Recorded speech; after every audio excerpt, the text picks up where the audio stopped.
오늘 저는 여러분에게 회개에 합당한 열매를 맺어라, 이렇게 말씀을 전하고자 합니다. 예수님 오시기 전에 세례 요한을 하나님께서 세우셔서 예수님이 오시는 길을 준비하게 하셨습니다. 그런데 이 세례 요한이 무엇이라고 외쳤습니까? 회개하라, 천국이 가까웠느니라, 이렇게 외쳤습니다. 천국이 가까웠다. 천국을 소유하고 싶은 사람은 회개하라, 이 말이죠. 마태복음 3장 1절에서 2절 말씀입니다. 그때에 세례 요한이 이르러 유대 강야에서 전파하여 가로되 회개하라, 천국이 가까웠느니라. 세례 요한은 이방인 믿지 않는 사람들에게 회개하라 하지 않았습니다. 이스라엘 백성들, 하나님의 백성들에게 회개하라고 하셨던 것입니다.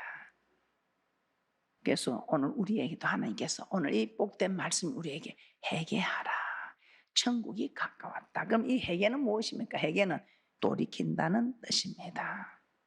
돌이킨다. 뭘 어떻게, 어디로 돌이킨다는 것일까요? 그래서 마가복음 1장에 보면 세례 요한이 잡힌 후에 예수님께서 갈릴리 오셔서 하나님의 복음을 전파해 말씀하실 때에 뭐라고 하신가? 우리 예수님도 회개하라, 이렇게 말씀합니다. 그러면서 회개하라, 그 말씀 뒤에 무엇이라고 하는지 마가복음 1장 14절에서 15절 말씀을 한번 보도록 하겠습니다. 마가복음 1장 14절에서 15절 말씀입니다. 요한이 잡힌 후에 예수께서 갈릴리에 오셔서 하나님의 복음을 전파하여 가라사대 때가 찼고 하나님 나라가 가까웠으니 회개하고 복음을 믿으라 하시더라. 회개하고 복음을 믿으라. 이 복음을 믿으라, 이 말은 복음에 순종하라는 말이죠. 이 복음은 하나님의 말씀입니다. 그러므로 회개란 하나님의 말씀에서 떠난 삶에서 돌이켜 하나님의 말씀에 순종하는 삶을 살라는 것입니다. 회개하고 복음을 믿으라, 회개하고 돌이키라, 복음을 믿으라, 복음에 순종하라, 하나님의 말씀에 순종하라. 그래서 아직도 우리가 머뭇거리고 있는 일들, 아직도 하나님의 말씀에 순종하지 못하고 있는 이 일들에서 우리 하나님께서는 돌이키라, 돌이키라, 말씀에 순종하지 않는 길에서 돌이켜서 순종하라, 이 말씀입니다. 이 당시에 하나님의 사람들, 하나님을 섬기고 있었지만 하나님의 말씀대로 살고 있지 않았던 것입니다. 그래서 세례 요한은 바리새인과 사두개인이 세례 베푸는데 오는 것을 보고 엄청난 얘기를 하지. 이 독사의 자식들아, 누가 너희를 가르쳐 임박한 진노를 피하라 하더냐. 그러면서 그래, 너희들이 이제 천국에 가까운 줄 알고 임박한 진노를 피하고 싶으면 회개하라. 그리고 회개에 합당한 열매를 맺어라. 회개하고 이제는 하나님의 말씀에 순종하는 열매를 맺어라, 이 말씀을 하고 있습니다. 마태복음 3장 7절에서 8절입니다. 마태복음 3장 7절에서 8절입니다. 요한이 많은 바리새인과 사두개인이 세례 베푸는 데 오는 것을 보고 이르되 독사의 자식들아, 누가 너희를 가르쳐 임박한 진노를 피하라 하더냐. 그러므로 회개에 합당한 열매를 맺고. 자, 이 바리새인과 사두개인들을 어떤 사람이라고 생각하십니까? 이 바리새인과 사두개인들, 이스라엘 백성들의 종교와 정치 지도자들입니다.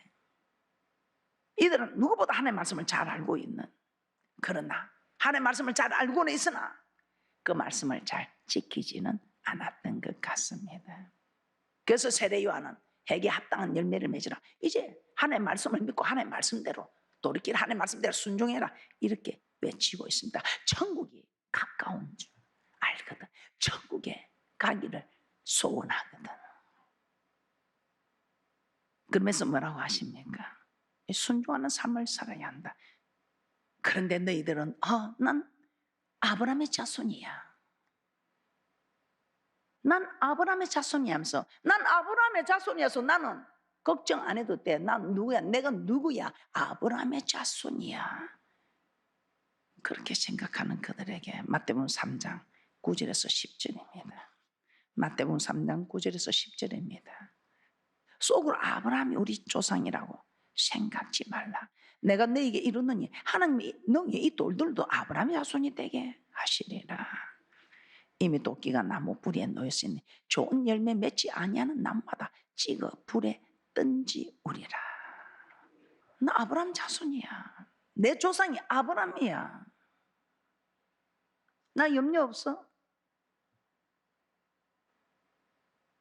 아브라함 자손, 난 큰 특권이 있는 사람이지. 혹시 여기 계신 분들도 내가 누구야? 내가 주님의 피값으로 구원받은 사람이 아니야. 그렇게 생각하십니까? 내가 누구야? 아브라함 자손이야. 절대로 심판을 받지 않는다는 특권이 있다고 생각하십니까? 그런데 웬일입니까? 도끼가 나무 뿌리에 놓여있으니 좋은 열매 맺지 아니하는 나무는 아브라함 자손이라도 찍어 불에 던지운다고 합니다. 회개에 합당한 열매를 맺지 않으면 심판이 있다는 것이죠. 불에 던지는 불심판. 누구도 심판을 면할 수 없다는 것이 히브리서 10장 30절입니다. 히브리서 10장 30절에서 우리 하나님께서는 단호하게 정확하게 말씀하고 있습니다. 히브리서 10장 30절입니다.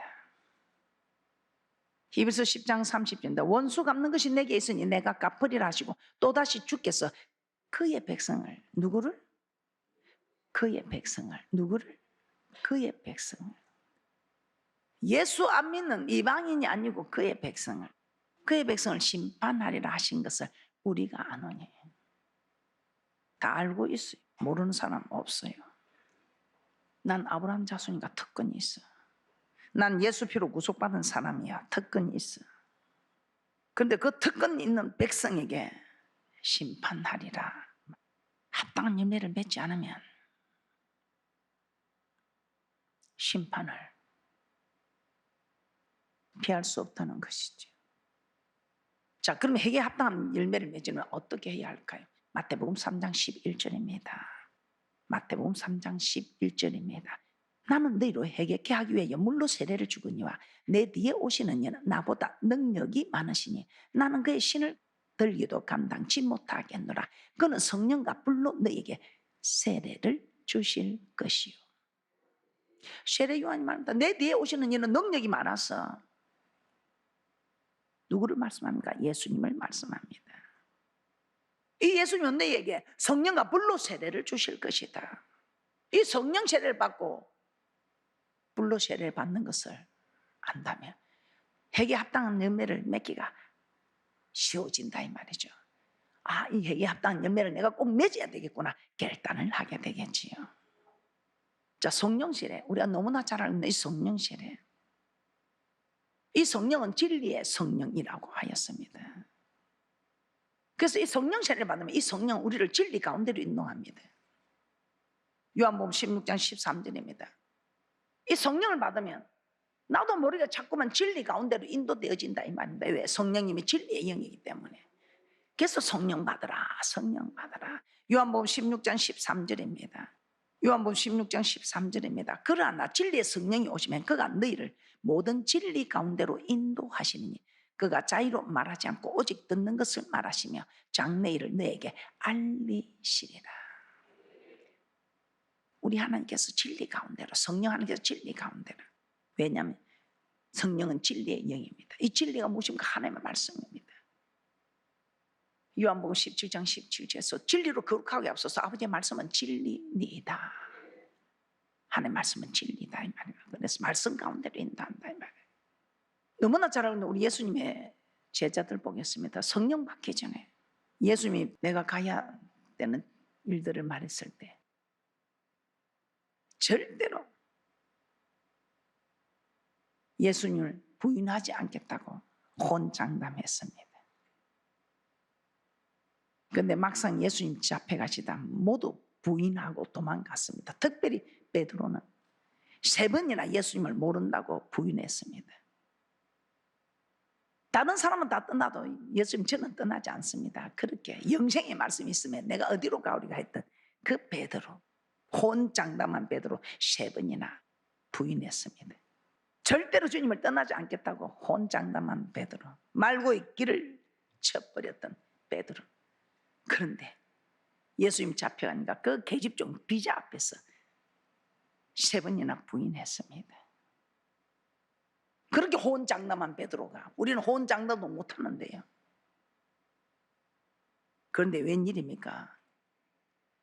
주는 그리스도시요 살아계신 하나님의 아들이라고 고백했으면 성령을 받아야 되는데, 우리 예수님께서 그런 베드로에게 성천하시면서 예루살렘을 떠나지 말고 성령을 받으라, 성령을 받으라, 성령을 받으랍니다. 이미 고백했습니다. 성령을 받은 사람에게 우리 하나님께서 그 제자에게 성령을 받으라 하겠습니까? 그런데 예수님께서 가시면서 성령을 받으라. 그래서 예루살렘을 떠나지 않고 기도했더니 성령이 임하자 이 베드로 어떻게 합니까? 이 예수님이 떠나신 후 이제 성령을 받았습니다. 이 성령을 받으니 웬일입니까? 계집종 앞에서도 3번이나 부인한 그 베드로가 이제는 나가서 담대히 예수님의 부활과 복음을 외치고 있습니다. 그리고 공에 잡혀갑니다. 그곳에서 이스라엘 가는가 장로와 서기관들로부터 예수님이 부활하였다는 것과 예수님의 복음을 전하지 말라며 핍박과 위협을 받게 됩니다. 그때 어떻게 합니까? 계집종 앞에서도 나는 결코 모른다 부인했던 그가 이스라엘 가는가 장로와 서기관들 앞에서, 사도행전 4장 19절에서 20절입니다. 사도행전 4장 19절에서 20절에 이렇게 말씀합니다. 베드로와 요한이 대답하여 가로되 하나님 앞에서 너희 말 듣는 것이 하나님 말씀 듣는 것보다 옳은가 판단하라. 우리는 보고 들은 것을 말하지 아니할 수 없다 하니. 며칠 전만 해도 계집종 앞에서 부인한 그 베드로가 이제 이스라엘 백성의 지도자들 앞에서 내가 너희 말 듣는 것보다 하나님 말씀을 듣는 것이 옳지 않겠느냐 너희들이 판단해 보라 합니다. 이렇게 할 수 있던 것이 무엇입니까? 우리 하나님께서 베드로에게 성령이 임하게 하셨어요.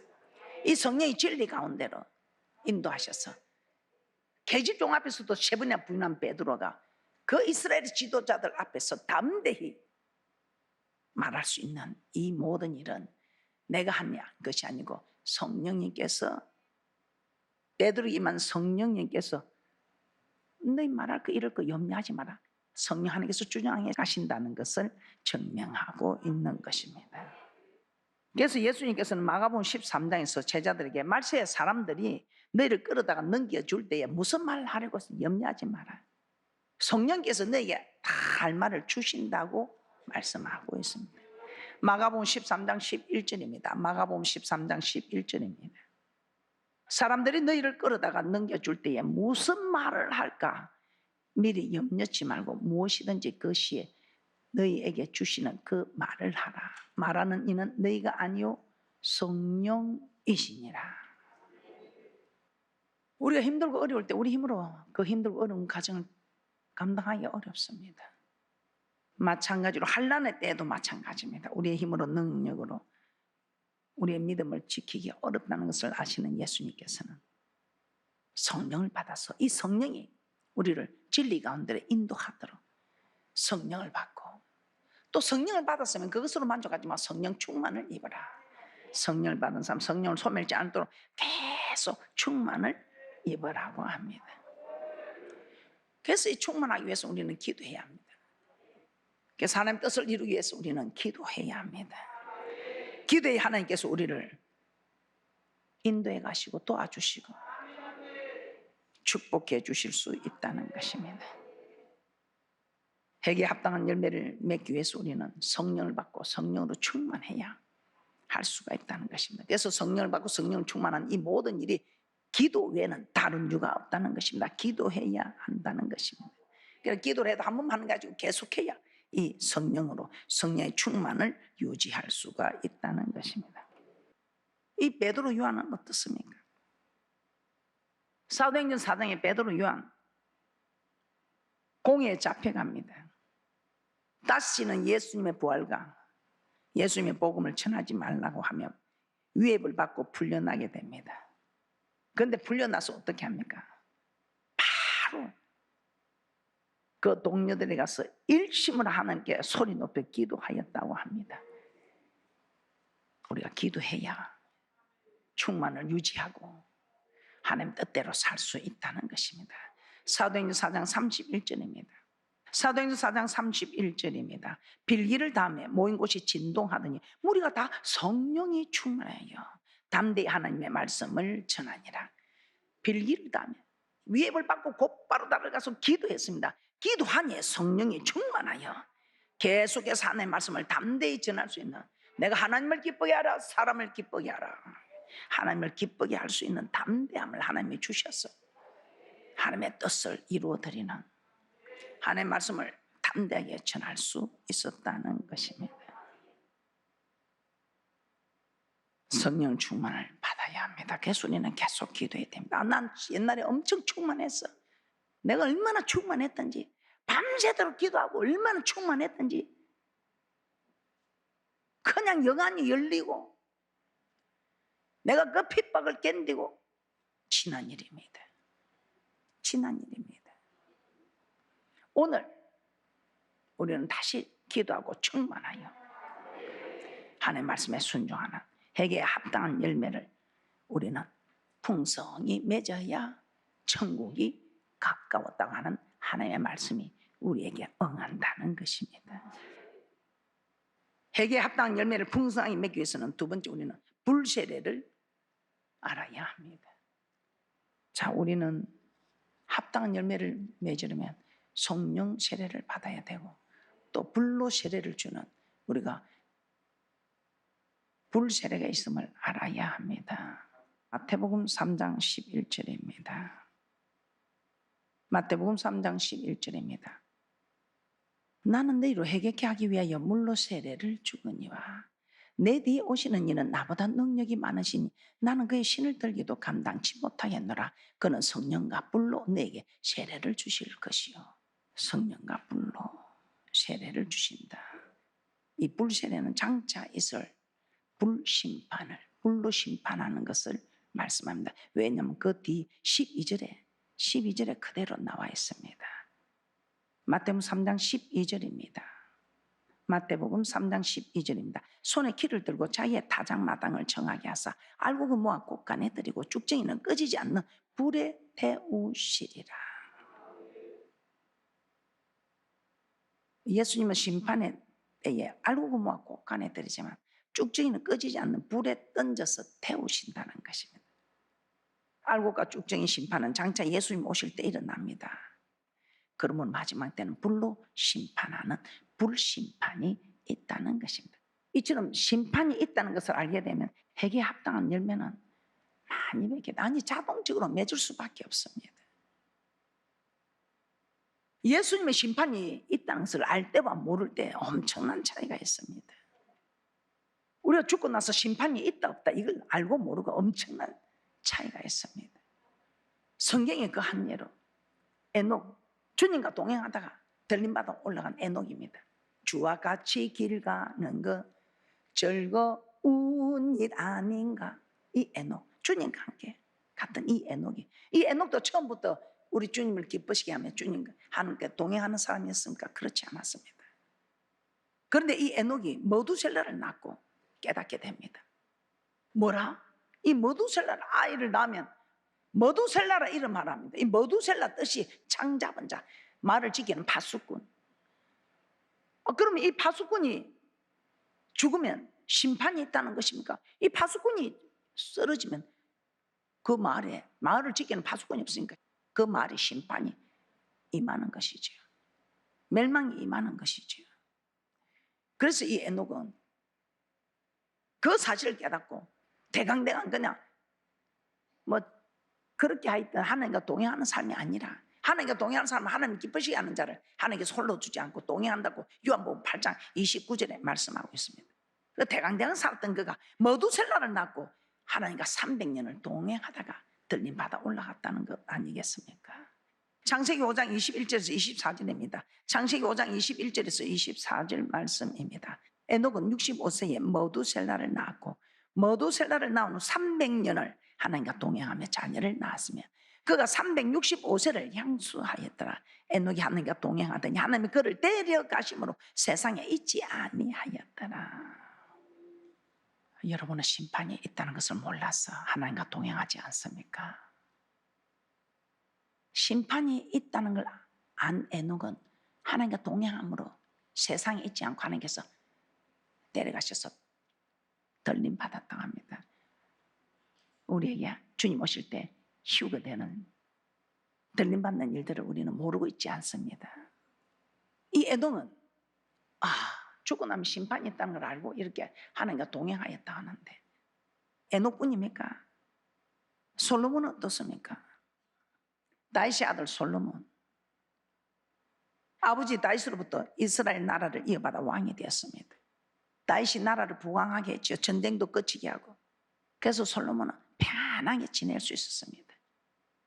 그 백성들을 판단할 그 지혜를 달라 했을 때 전무후무한 지혜를 주어서 이 솔로몬은 부족함이 없었습니다. 그러니 평안하니까 세상 쾌락을 쫓게 됩니다. 그런데 쾌락을 쫓아봐도 이게 만족이 없습니다. 이때 솔로몬이 깨닫는 말씀이 뭐라고? 머두셀라를 낳으면, 아들을 낳으면 머두셀라를 이름하라. 왜요? 그럼 심판이 있다는 것입니까? 그렇지. 동행했던 에녹처럼 이 솔로몬도 죽고 나면 심판이 있어요. 이걸 깨닫게 되었습니다. 전도서 3장 1절에서 2절입니다.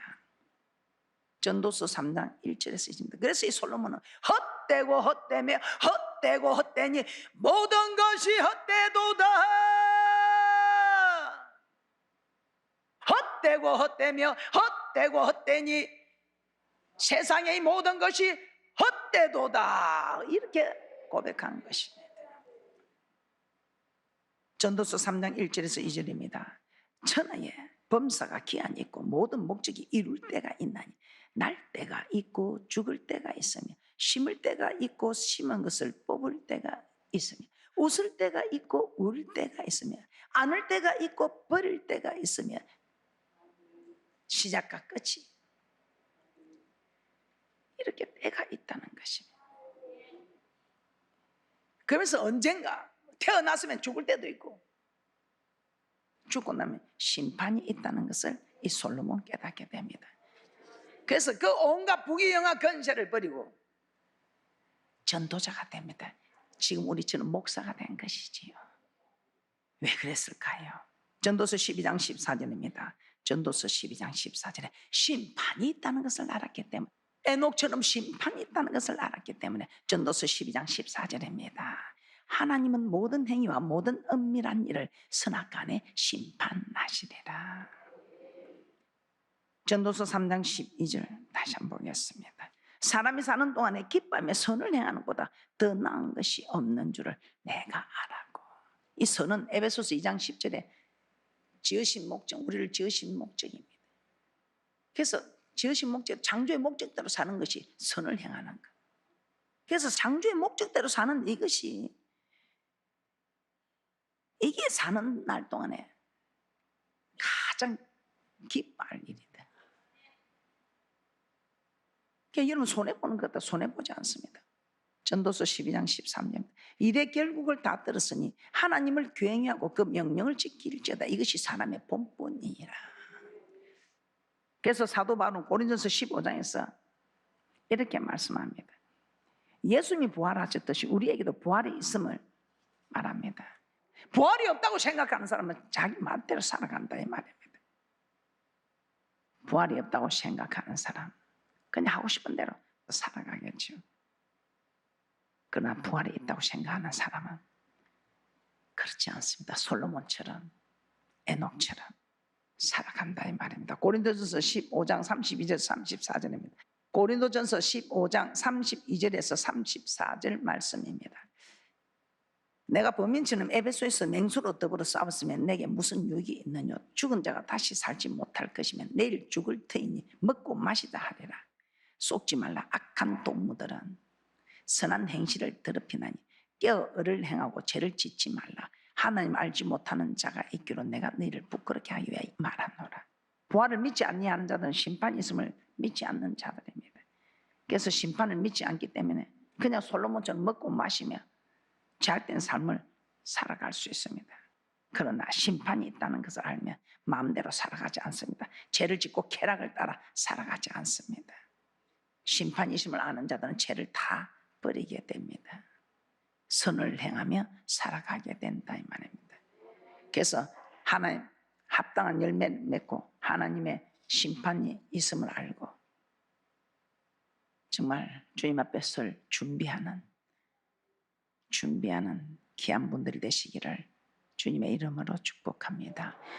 말씀을 정리하겠습니다. 열매를 찾으시는 하나님께 우리는 어떤 열매를 드리는지 자신을 살펴보시고 오늘 이 시간부터라도 우리는 회개에 합당한 열매를 맺어서 정말 복음에 순종하는 열매를 맺어서 정말 장차 심판때에 선을 행한 자 생명의 부활로 일어나는 그런 귀한 분들 되시기를 주님의 이름으로 축복합니다.